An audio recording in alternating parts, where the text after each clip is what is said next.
Social media का ज़हर, कैसे वोकिज्म, सनसनी और हिंदू विरोधी भावनाओं का मिला जुला तंत्र युवाओं को भ्रष्ट करता है। यह लेख रति अग्निहोत्री के द्वारा लिखा गया है। सोशल मीडिया द्वारा संचालित एल्गोरिदम सनसनीखेज खबरें, वोकिज्म और हिंदू विरोध को सामान्य बना रहे हैं, जिससे युवा अपनी नैतिकता और सांस्कृतिक पहचान खो रहे हैं और पारंपरिक मूल्यों को कमजोर कर रहे हैं। सोशल मीडिया एक ऐसा माध्यम है जो वायरल कंटेंट के सिद्धांत पर चलता है। सोशल मीडिया प्लेटफॉर्म्स का बिजनेस मॉडल वायरल कंटेंट के इर्द गिर्द ही घूमता है। अपनी इस प्रवृत्ति के चलते सोशल मीडिया अक्सर तुच्छ और औसत दर्जे की सामग्री को असाधारण स्तर तक बढ़ा चढ़ाकर पेश करता है और फिर इसी प्रकार के कंटेंट की बाढ़ सी आ जाती है। यह घटनाक्रम विकृत, अशिष्ट व अपमानजनक कंटेंट के व्यापक प्रचार प्रसार हेतु एक माहौल तैयार करता है, जिसके परिणामस्वरूप सार्वजनिक धारणा और सामाजिक विमर्श कुछ इस तरह से प्रभावित होते हैं, जिसका निष्कर्ष अक्सर सामाजिक मूल्यों की गरिमा के अनुरूप तो बिल्कुल नहीं निकलता। इस तरह के कंटेंट का बड़े पैमाने पर प्रचार लोगों की सोच और मानसिकता को गहराई से प्रभावित कर सकता है और सामाजिक मानदंडों व मूल्यों को तय करने में अहम भूमिका निभा सकता है। परंतु जब यही सोशल मीडिया कंटेंट नैतिक सीमाओं को पार कर जाता है, तो समाज की ओर से कड़ी प्रतिक्रिया आना स्वाभाविक है। जागरूक नागरिकों और अधिकारियों की यह प्रतिक्रिया एक सुधारात्मक कदम की तरह काम करती है, जो भटकाव फैलाने वाले कंटेंट के लिए जिम्मेदार लोगों की जवाबदेही तय करने में मदद करती है।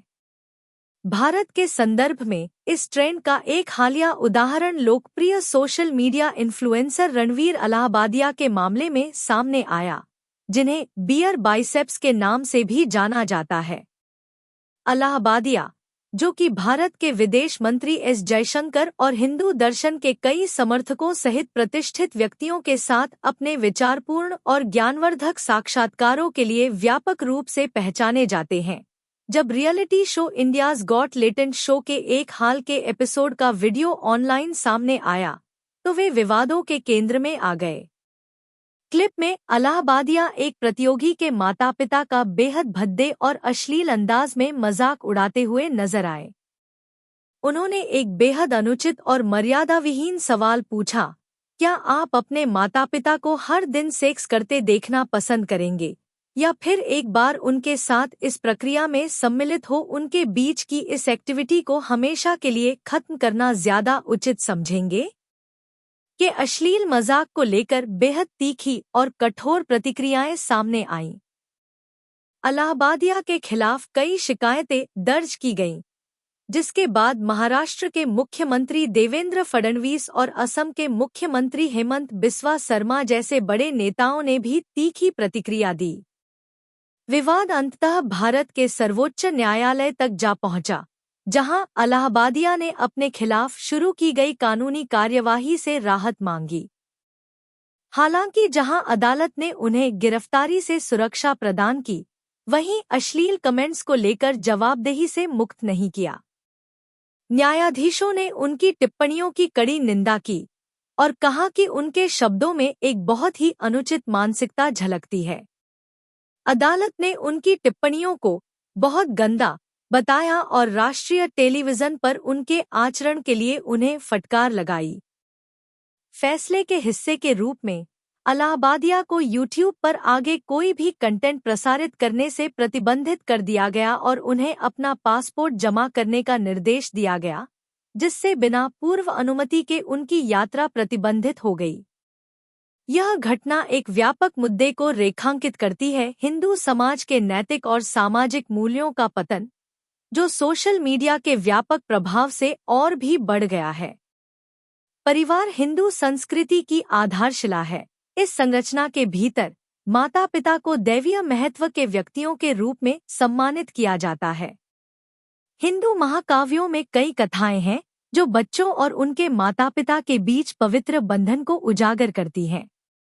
उदाहरण के लिए श्रवण कुमार की कहानी पुत्रवत भक्ति का प्रतीक है, अपने अंधे माता पिता को तीर्थ यात्रा पर ले जाने के लिए संपूर्ण हिंदू समाज द्वारा श्रवण कुमार की जय जयकर की जाती है, जो उनके प्रति उनके अटूट सम्मान और प्रेम का प्रमाण है। उनके पिता और माता के प्रति निश्चल प्रेम और सेवा भाव को हर पुत्र और पुत्री के लिए एक आदर्श के रूप में प्रस्तुत किया जाता है। इस सांस्कृतिक पृष्ठभूमि को देखते हुए अलाहाबादिया की अनुचित टिप्पणी न केवल अपमानजनक थी बल्कि लाखों लोगों द्वारा अपनाए गए मूल्यों के बिल्कुल विपरीत थी।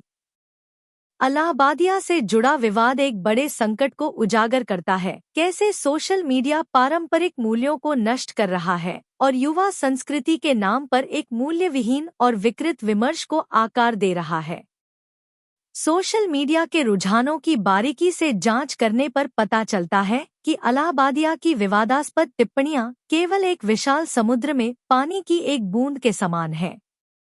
सोशल मीडिया प्लेटफॉर्म्स अक्सर सनसनीखेज, उत्तेजक और अश्लील सामग्री के आधार पर फलते फूलते हैं और युवा दर्शकों को नकारात्मकता और विषाक्तता के कुचक्र में खींचते हैं। इस तरह की सामग्री के अनियंत्रित प्रसार के दूरगामी परिणाम हो सकते हैं। कई युवा हानिकारक सामग्री के संपर्क में आते हैं, जो मानसिक और शारीरिक शोषण को सामान्य बनाती है। चिंताजनक रूप से ऐसी सामग्री में भी वृद्धि हुई है जो आत्मक्षति और आत्महत्या का महिमा मंडन करती है, जिससे युवाओं में मानसिक स्वास्थ्य संकट और अधिक बढ़ गया है। यह घटना केवल हिंदू समाज तक ही सीमित नहीं है, वरन एक वैश्विक मुद्दा है। जहरीले सोशल मीडिया प्रवृत्तियों के दुष्प्रभावों के चलते पारिवारिक और सामुदायिक ढांचे खंडित हो रहे हैं, जिससे युवा वर्ग अलग थलग पड़ रहा है और अपनी पहचान और भविष्य के बारे में अनिश्चित हो रहा है। युवा संस्कृति पर सोशल मीडिया का प्रभाव एक जटिल और बेहद प्रासंगिक मुद्दा है। जैसे जैसे समय के साथ डिजिटल टेक्नोलॉजीज और भी अधिक विकसित होती जा रही है, सोशल मीडिया के व्यापक दुष्प्रभावों को लेकर चिंताएं और भी बढ़ती जा रही हैं। इसीलिए इस मुद्दे को लेकर गहन शोध की आवश्यकता है।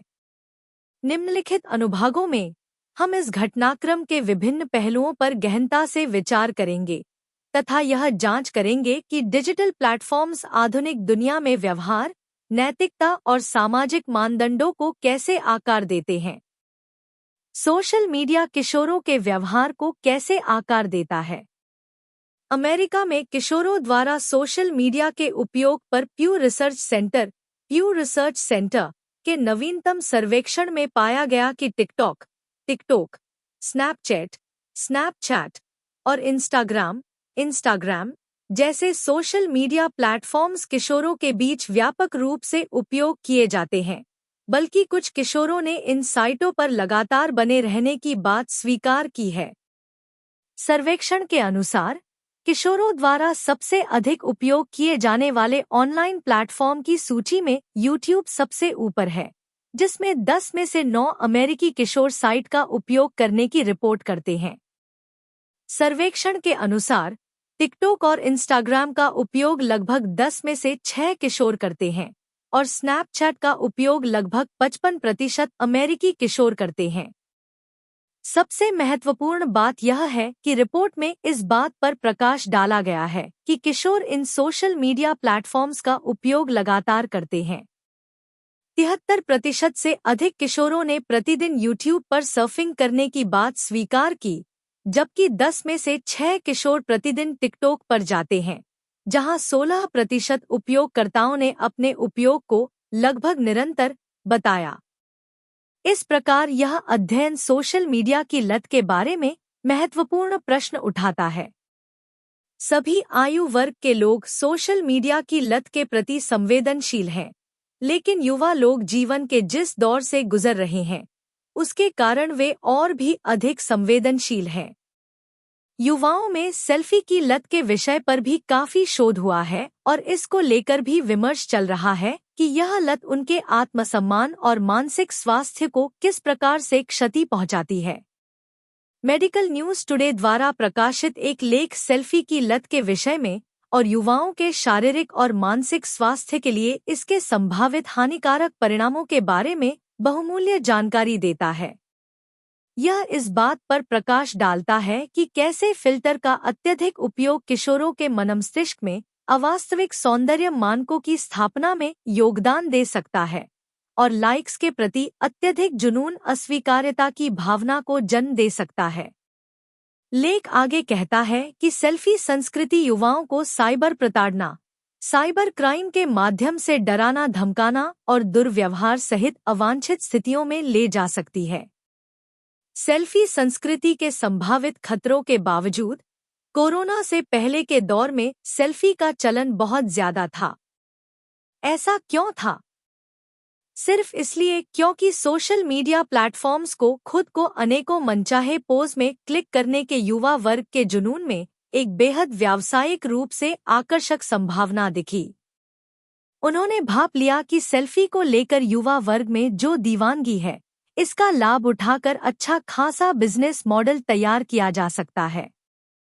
इस प्रकार सेल्फी सोशल मीडिया का एक शाश्वत चलन बन गया। हालांकि 2025 में अन्य ट्रेंड हावी हो गए हैं, लेकिन सेल्फी संस्कृति के मुरीद यूजर्स की संख्या अभी भी अच्छी खासी है। इंस्टाग्राम पर हैशटैग सेल्फी के अंतर्गत लगभग 449 मिलियन पोस्ट हैं।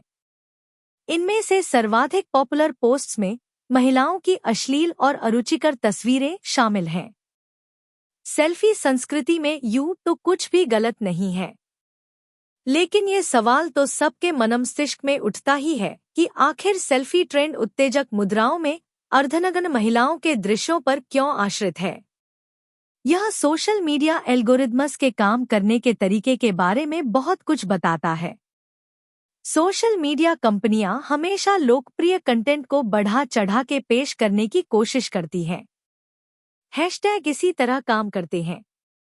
वायरल हैशटैग्स के अंतर्गत बहुत से समान कंटेंट का प्रसार होता है, जिससे एडवर्टाइजर्स को विज्ञापन टारगेट करने में आसानी होती है। इसका दूसरा पक्ष यह भी है कि सनसनीखेज और अप्रिय सामग्री को वायरल करना आसान है। इस प्रकार सोशल मीडिया एल्गोरिदम, जो बिजनेस और मार्केटिंग संबंधी उद्देश्यों की पूर्ति हेतु इस प्रकार डिजाइन किए गए हैं कि सर्वाधिक पॉपुलर कंटेंट लूप्स के माध्यम से बार बार वायरल होकर सर्कुलेट होता रहे, जानबूझकर सनसनीखेज और आपत्तिजनक सामग्री को बढ़ावा देते हैं। सोशल मीडिया कंपनियों के लिए गुणवत्तापूर्ण कंटेंट को बढ़ावा देने की तुलना में ऐसी सामग्री को वायरल करना आसान है। इस प्रकार युवाओं को भ्रष्ट और पतित बनाना भले ही उनका मौलिक उद्देश्य न हो, लेकिन जाने अनजाने में सोशल मीडिया ट्रेंड्स का परिणाम युवाओं के संदर्भ में अक्सर नकारात्मक ही निकलता है। हिंदू धर्म का जड़ से उन्मूलन। सोशल मीडिया हिंदू युवाओं को कैसे बरगलाता है? सोशल मीडिया एल्गोरिथम्स में अंतर्निहित हिंदू विरोधी पूर्वाग्रह और सांस्कृतिक संवेदनशीलता की कमी हिंदू युवाओं की मानसिकता पर हानिकारक प्रभाव डालती है। हिंदू संस्कृति, महाकाव्यों और देवी देवताओं का अपमानजनक चित्रण सोशल मीडिया पर व्याप्त है। यह एक ऐसी युवा संस्कृति को बढ़ावा देता है जिसमें युवा वर्ग धीरे धीरे अपनी परंपराओं और संस्कृति के प्रति सम्मान खोने लगता है। वे हिंदूफोबिया या हिंदू विरोधी भावना की कुसंस्कृति से घिर जाते हैं, जिसे वे फिर अपने भीतर समाहित कर लेते हैं। सोशल मीडिया के ट्रेंड्स इस विकृतीकरण के लिए काफी हद तक जिम्मेदार हैं। हैशटैग मंकी गॉड के अंतर्गत इंस्टाग्राम पर 13.8 के पोस्ट हैं, जबकि अधिकतर हिंदुओं के लिए यह शब्द अपमानजनक है। इसका इस्तेमाल अभी भी हिंदू देवता हनुमान जी को संदर्भित करने के लिए किया जाता है।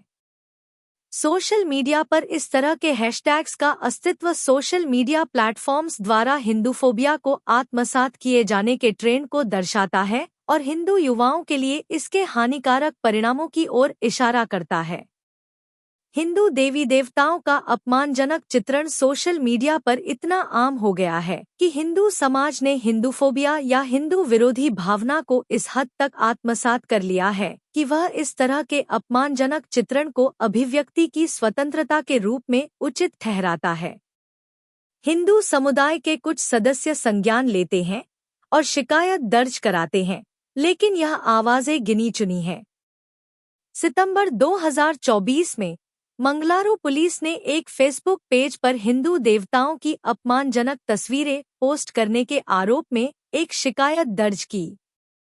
2020 में केरल में हुई एक और घटना में केरल की फोटोग्राफर दिया जॉन का हिंदू देवताओं का अपमानजनक चित्रण करने वाला फेसबुक पोस्ट वायरल हो गया। फोटोग्राफर ने कथित तौर पर फेसबुक पर 2 पोस्ट अपलोड किए थे, जिसमें लाल साड़ी पहने एक महिला मॉडल ने हिंदू देवी की तरह पोज दिया था, जहां उसे शराब पीते और गांजा फूंकते देखा जा सकता था। दिया जॉन को अपमानजनक पोस्ट को सोशल मीडिया उपयोगकर्ताओं के व्यापक आक्रोश का सामना करना पड़ा, जबकि केरल स्थित एक हिंदू मंदिर ने धार्मिक भावनाओं को आहत करने के लिए उनके खिलाफ पुलिस शिकायत भी दर्ज कराई।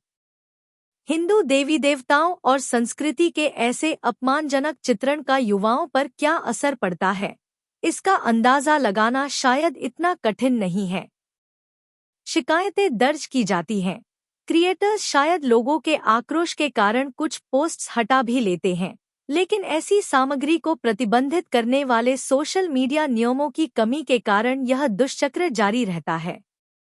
इसका नतीजा यह होता है कि युवा न केवल हिंदूफोबिया को अपने अंदर समाहित कर लेते हैं, बल्कि आधुनिकता और अभिव्यक्ति की स्वतंत्रता के नाम पर अपनी संस्कृति और परंपराओं की विध्वंसक छवि पेश करने के लिए भी प्रोत्साहित होते हैं।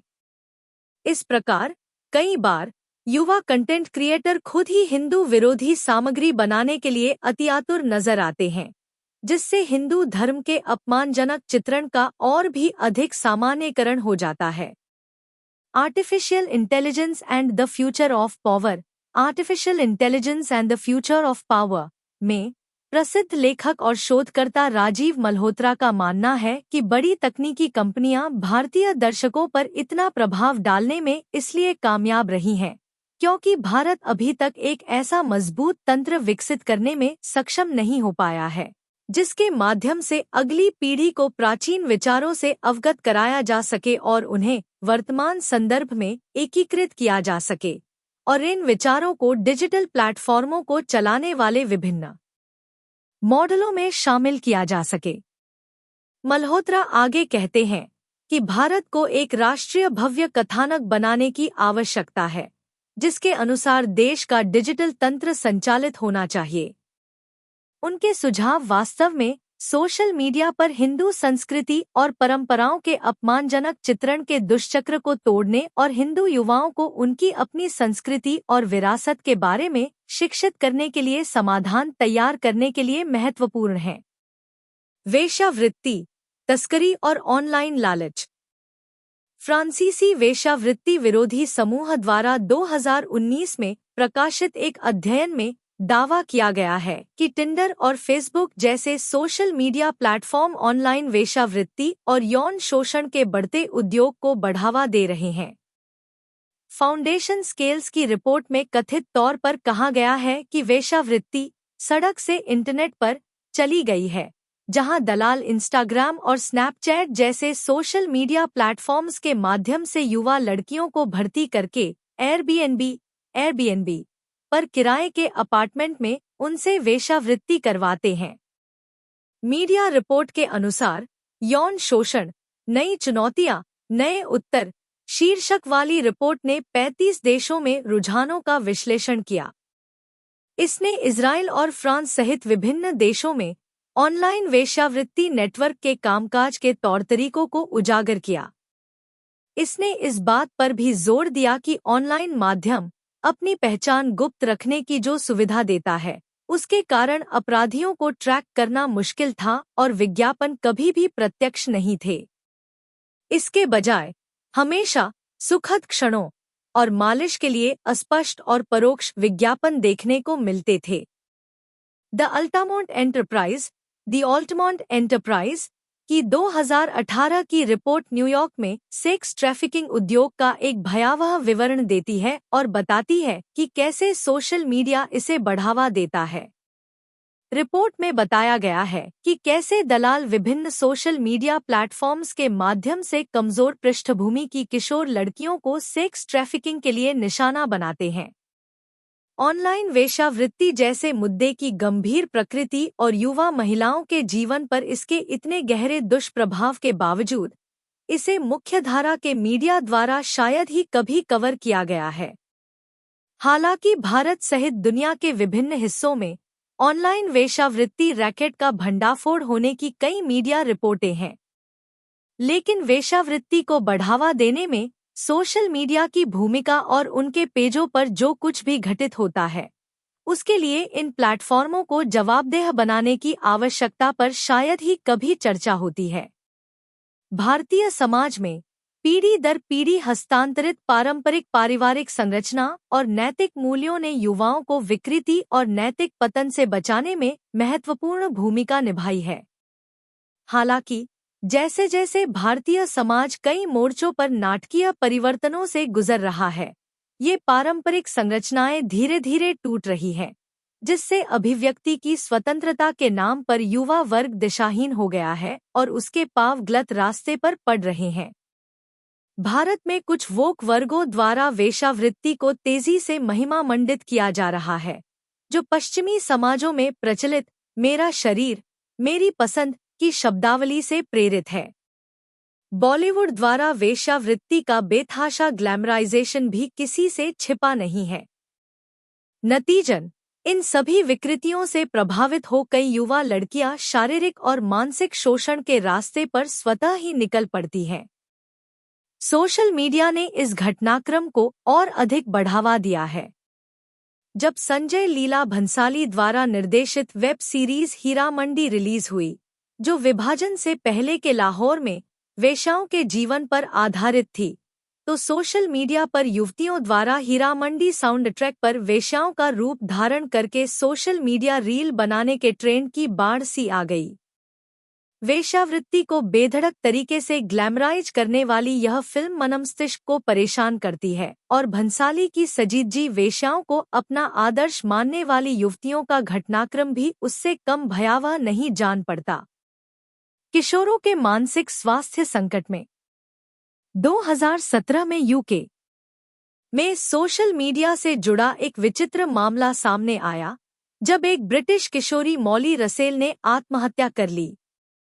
अपनी तरह के पहले फैसले में एक ब्रिटिश अदालत ने ब्रिटिश किशोरी की मौत के लिए सोशल मीडिया प्लेटफॉर्म को जिम्मेदार ठहराया। मॉली रसेल ने कथित तौर पर अपनी मौत से पहले 6 महीने की अवधि में आत्महत्या, अवसाद और आत्मक्षति से संबंधित सोशल मीडिया पर 2000 से भी अधिक पोस्ट्स देखी थी। किशोरी ने कथित तौर पर इंस्टाग्राम, पिंटरेस्ट और फेसबुक जैसे सोशल मीडिया प्लेटफॉर्म्स पर ज्यादातर ऐसी सामग्री देखी। यूके की अदालत ने पाया कि ब्रिटिश किशोरी द्वारा देखी गई सोशल मीडिया सामग्री ने उसे आत्महत्या करने के लिए प्रेरित किया। मॉली रसेल मामला सोशल मीडिया की विकृत दुनिया के उस अंधेरे, घिनौने और विध्वंसकारी चेहरे की कहानी है जिसे मुख्यधारा का मीडिया बिरले ही उजागर करता है। भले ही सोशल मीडिया प्लेटफॉर्म्स ने अब आत्महत्या को हैशटैग या सर्च टर्म के रूप में काफी हद तक नियंत्रित कर दिया है, लेकिन सुइसाइड स्क्वाड जैसे संबंधित हैशटैग्स का उदारतापूर्वक उपयोग किया जा रहा है। ऐसे हैशटैग और कीवर्ड हिंसक और परेशान करने वाली सामग्री की झड़ी लगा देते हैं, जिससे युवा लोगों में आत्मक्षति की प्रवृत्ति को बढ़ावा मिल सकता है। आत्महत्या करने की घटना को लाइव स्ट्रीम करने वाले युवा लोगों के मामले सोशल मीडिया पर तेजी से आम होते जा रहे हैं। सोशल मीडिया कंपनियां बार बार दावा करती हैं कि वे केवल मध्यस्थ के रूप में काम करती हैं और उनके प्लेटफॉर्म पर पोस्ट की गई सामग्री के प्रति उनकी कोई जिम्मेदारी नहीं है। लेकिन ऐसे समय में जब ये कंपनियां निर्दोष उपयोगकर्ताओं के मूल्यवान डेटा का इस्तेमाल करके रिकॉर्ड मुनाफा कमा रही हैं, क्या इस प्रकार के कुतर्कों का कोई औचित्य है? ब्रिटिश किशोरी मॉली रसेल के पिता इयान रसेल, जिन्होंने 2017 में सोशल मीडिया पर खुद को नुकसान पहुंचाने वाली सामग्री को लगातार देखने के कारण आत्महत्या कर ली थी, ने जनवरी में यूके सरकार से ऑनलाइन सुरक्षा के लिए तंत्र को मजबूत करने का आह्वान किया और चेतावनी दी कि कड़े सोशल मीडिया नियमों को लागू करने में देरी से बच्चे और भी अधिक जोखिम की स्थिति में पड़ जाएंगे। ब्रिटिश प्रधानमंत्री को लिखे एक पत्र में इयान रसेल ने ऑनलाइन सुरक्षा अधिनियम को लागू करने के लिए यूके के संचार नियामक के दृष्टिकोण की आलोचना की। उन्होंने एक्स और मेटा जैसी तकनीकी कंपनियों पर सुरक्षा से ऊपर मुनाफे को रखने और अत्यधिक अनियमित ऑनलाइन वातावरण को बढ़ावा देने का भी आरोप लगाया। वोकिज्म युवाओं को नष्ट करता हुआ। सोशल मीडिया के रुझान प्रचार प्रसार के अन्य माध्यमों से अत्यधिक प्रभावित होते हैं। मीडिया और लोकप्रिय संस्कृति में मौजूदा रुझान सोशल मीडिया तक पहुंचते हैं, जो इन प्लेटफॉर्म्स पर लोकप्रिय होने वाली सामग्री को प्रभावित करते हैं। अकादमिक और बुद्धिजीवी तंत्र विभिन्न मुद्दों पर अपने रुख के माध्यम से मीडिया और लोकप्रिय संस्कृति के लिए एजेंडा निर्धारित करता है और इस प्रकार अप्रत्यक्ष रूप से सोशल मीडिया कंटेंट को भी प्रभावित करता है। वोकिज्म के बढ़ते प्रभाव ने वैश्विक मीडिया और अकादमिक विमर्श को गहराई से प्रभावित किया है। सोशल मीडिया भी इस कड़ी का हिस्सा है। युवाओं में पीड़ित मानसिकता को बढ़ावा देने और उनकी कमजोरियों का फायदा उठाने पर अपने विकृत फोकस के माध्यम से वोकिज्म सोशल मीडिया पर प्रसारित कंटेंट को भी प्रभावित करता है। सामान्य ज्ञान और सामाजिक जिम्मेदारी की कीमत पर व्यक्तिगत व्यक्तिपरकता के अपने तर्कहीन महिमा मंडन के साथ वोकिज्म युवाओं को एक विशिष्ट पीड़ित विद्रोही सिंड्रोम में ढाल देता है। यह युवाओं की कमजोरियों और असुरक्षाओं का शोषण कर हर तरह की वस्तुओं और विचारों को बेचने का एक क्लासिक मामला है, जिसमें कॉस्मेटिक उत्पादों जैसी दिखने में हानिरहित चीजों से लेकर ड्रग्स, सेक्स और यहाँ तक कि सेक्स चेंज ऑपरेशन जैसी हानिकारक चीजें शामिल हैं। युवाओं के बीच अपनी व्यापक पहुंच के साथ सोशल मीडिया वोक विचारों के लिए एक सुविधाजनक प्रयोग स्थल बन गया है। कंपनियां और विज्ञापनदाता युवाओं को आकर्षित करने और अपने उत्पादों और सेवाओं के लिए बाजार बनाने के लिए इंस्टाग्राम, यूट्यूब, फेसबुक आदि सोशल मीडिया प्लेटफॉर्म्स पर सभी तरह के वोक विचारों को बखूबी भुनाते हैं। इस प्रक्रिया में वे युवाओं के सामाजिक और नैतिक मूल्य तंत्र को पूरी तरह से नष्ट कर देते हैं और उन्हें एक बनावटी अस्तित्ववादी संकट के सतत चक्र में झोंक देते हैं। Snakes in the Ganga breaking India 2.0 में राजीव मल्होत्रा और विजया विश्वनाथन ने अशोका यूनिवर्सिटी जैसे प्रतिष्ठित शैक्षणिक संस्थानों और गोदरेज इंडिया कल्चर लैब जैसी परियोजनाओं के माध्यम से भारत में अमेरिकी वोकिज्म के आयात के बारे में बात की है, जो लेखकों के अनुसार युवाओं पर जबरन हिंदू विरोधी वोक विचारधारा थोपते हैं। पुस्तक की ये पंक्तियां युवा मानसिकता पर सोशल मीडिया वोकिज्म के विनाशकारी परिणामों के सार को सटीक रूप से चित्रित करती हैं। वोक अमेरिकी युवा वर्ग अपनी पहचान, लिंग और सेक्सुअलिटी को लेकर चिंतित, आसानी से उत्तेजित और भ्रमित है। वे निरंतर पुष्टि चाहते हैं और सोशल मीडिया एक प्रतिध्वनि कक्ष है जो भावनात्मक सुदृढ़ीकरण प्रदान करता है। युवाओं के लिए टिकटॉक और अन्य सोशल मीडिया प्लेटफॉर्म्स ऐसे वीडियोस से भरे पड़े हैं जिनमें युवा अपनी कामुकता और तरल लिंग स्पेक्ट्रम में अपने वर्तमान स्थान की घोषणा करते हुए दिखाई देते हैं। यह वर्तमान जुनून है। कामुकता, लिंग और व्यक्तिगत सर्वनाम की नई श्रेणियां दैनिक आधार पर उभरती हैं। अमेरिकी युवा स्पष्ट रूप से एक मनोवैज्ञानिक संकट से गुजर रहे हैं। वोकिज्म स्वाभाविक रूप से हिंदू विरोधी है। यह हिंदू धर्म को दकियानूसी, पितृसत्तात्मक और महिला विरोधी के रूप में चित्रित करता है।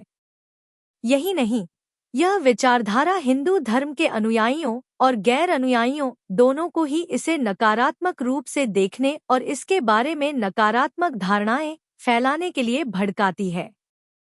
वोकिज्म युवा वर्ग को हिंदू धर्म और दर्शन के साथ गहरे जुड़ाव बनाने के खिलाफ उकसाता है। सोशल मीडिया पर हिंदू विरोधी सामग्री की अधिकता और इसकी बढ़ती लोकप्रियता के लिए वोकिज्म को जिम्मेदार ठहराया जा सकता है।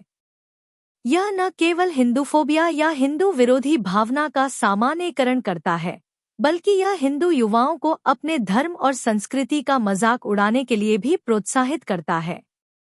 इस प्रकार यह उन्हें पहचान के गहरे संकट के एक दुष्चक्र में धकेलता है और उन्हें समुदाय और समाज के पारंपरिक बंधनों से अलग करता है।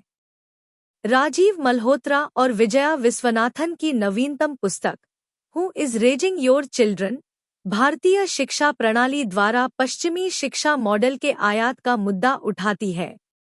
लेखक तर्क देते हैं कि वैश्विकतावादी धीरे धीरे भारतीय शिक्षा प्रणाली को नियंत्रित कर रहे हैं, क्योंकि वैश्विक शैक्षिक पाठ्यक्रम प्रगतिशील शिक्षा के नाम पर कुछ विचारों को जबरन थोप रहा है। लेखक आगे तर्क देते हैं कि भारतीय शिक्षा प्रणाली पर पश्चिमी शिक्षा मॉडल थोपने से भावी पीढ़ी अपनी स्थानीय संस्कृति और मूल्य प्रणाली से अलग हो जाती है और देशभक्ति जैसी अवधारणाओं को भी नकारती है, जो किसी राष्ट्र की मूल्य प्रणाली के लिए बहुत ही महत्वपूर्ण है। पुस्तक मार्क्सवाद आधारित सामाजिक विज्ञान और वैदिक सामाजिक विज्ञान के बीच के अंतरों पर गहराई से चर्चा करती है, यह तर्क देते हुए कि भारत को सामाजिक विज्ञान के पश्चिमी मॉडल को आयात करने के बजाय वैदिक प्रणाली पर आधारित सामाजिक विज्ञान पाठ्यक्रम अपनाना चाहिए। लेखक पाठक को इस खतरे के प्रति भी सचेत करते हैं कि बच्चों को यौन शिक्षा और लिंग संवेदनशीलता सिखाने के नाम पर स्पष्ट यौन सामग्री के संपर्क में लाया जा रहा है और लिंग की तरलता और वैकल्पिक यौनिकता को अपनाने की अवधारणाओं में ढाला जा रहा है। आगे की राह। एक अभूतपूर्व कदम उठाते हुए ऑस्ट्रेलियाई सरकार ने 16 वर्ष से कम उम्र के बच्चों के लिए सोशल मीडिया पर प्रतिबंध लगा दिया है। इस कड़े कानून के तहत विभिन्न सोशल मीडिया प्लेटफॉर्म्स के मालिक टेक दिग्गजों पर यह जिम्मेदारी डाली गई है कि वे नाबालिगों को इन प्लेटफॉर्म्स पर लॉग इन करने से रोकें या फिर 32 मिलियन अमरीकी डॉलर तक का जुर्माना भरने के लिए तैयार रहें। सोशल मीडिया कंपनियों ने इस कानून की आलोचना करते हुए आरोप लगाया कि यह अभिव्यक्ति की स्वतंत्रता का हनन है। कई विशेषज्ञों ने भी कथित तौर पर प्रतिबंध का विरोध किया है। उनका तर्क है कि शिक्षा और मीडिया साक्षरता बढ़ाना शायद सीधे प्रतिबंध लगाने की तुलना में संकट का बेहतर समाधान पेश करता है। आत्मनियमन और सोशल मीडिया जागरूकता की बातें सैद्धांतिक रूप से तो अच्छी लगती हैं, लेकिन क्या यह दृष्टिकोण वास्तविक धरातल पर काम करता है? जब बात मुनाफा कमाने वाली बड़ी बड़ी कंपनियों की हो, जो संभवतः बच्चों को अपने प्लेटफॉर्मों के विकास को बढ़ावा देने के लिए एक आकर्षक दर्शक वर्ग के रूप में देखते हैं, वह उनकी सुरक्षा और भलाई से कम ही सरोकार रखते हैं। पूर्ण प्रतिबंध 100% कारगर हो भी सकते हैं और नहीं भी, लेकिन वे शायद नो बैन परिदृश्य की तुलना में एक उल्लेखनीय सुधार है। फ्रांस और अमेरिका के कुछ राज्यों जैसे विभिन्न देशों ने भी माता-पिता की सहमति के बिना नाबालिगों के लिए सोशल मीडिया एक्सेस को प्रतिबंधित करने के लिए कानून पारित किया है। यूके का नया ऑनलाइन सुरक्षा अधिनियम सोशल मीडिया फर्मों पर बच्चों को पोर्नोग्राफी, आत्मक्षति और हिंसक सामग्री जैसे कंटेंट से बचाने की जिम्मेदारी डालता है। ऐसा न करने पर नए कानून के अनुसार भारी जुर्माना लगाया जाएगा। ऑस्ट्रेलियाई प्रतिबंध ने भारत में भी बहस छेड़ दी, जिसमें विशेषज्ञों ने तर्क दिया कि भारत में बच्चों के लिए सोशल मीडिया पर पूर्ण प्रतिबंध लगा दिया जाना चाहिए। Digital personal data protection act 2023 के मसौदा नियमों के अनुसार 18 वर्ष से कम उम्र के बच्चों को सोशल मीडिया अकाउंट बनाने के लिए माता-पिता की सहमति की आवश्यकता होगी। नियम अभी भी मसौदा चरण में है और भारत सरकार ने हाल ही में मसौदे पर सार्वजनिक सुझाव और आपत्तियां मांगने की प्रक्रिया पूरी की है। इसके बाद सरकार भविष्य की कार्रवाई का निर्धारण करने के लिए फीडबैक पर विचार करेगी। युवाओं को सोशल मीडिया के हानिकारक प्रभावों से बचाने के लिए अश्लील या हिंसक सामग्री के प्रदर्शन को प्रतिबंधित करने के लिए समग्र सोशल मीडिया विनियमन समय की मांग है। बच्चों के लिए सोशल मीडिया को विनियमित करना एक अच्छी शुरुआत है, लेकिन यह युवा लोगों की मानसिकता को नष्ट करने वाले सोशल मीडिया की समस्या को पूरी तरह से हल नहीं करता है। सोशल मीडिया कंपनियों को उनके प्लेटफॉर्म्स पर साझा की गई सामग्री के लिए उत्तरदायी बनाने के लिए एक बहुआयामी रणनीति समय की मांग है। शायद उन्हें अब यह कहकर बच निकलने में सक्षम नहीं होना चाहिए कि वे केवल मध्यस्थ के रूप में कार्य करते हैं। शायद यह सही समय है कि उन्हें नियमित मीडिया कंपनियों के रूप में वर्गीकृत किया जाए ताकि वे देश के कानूनों के प्रति समान रूप से उत्तरदायी हों। सोशल मीडिया कंपनियों से यह उम्मीद करना कि वे अपने प्लेटफॉर्म को स्वयं सेंसर करें और स्वेच्छा से अश्लील और अपमानजनक सामग्री पर नकेल कसें, मूर्खतापूर्ण है। ऐसी सामग्री कई सोशल मीडिया रुझानों को चलाती है, जिससे इन कंपनियों को बड़ा मुनाफा होता है।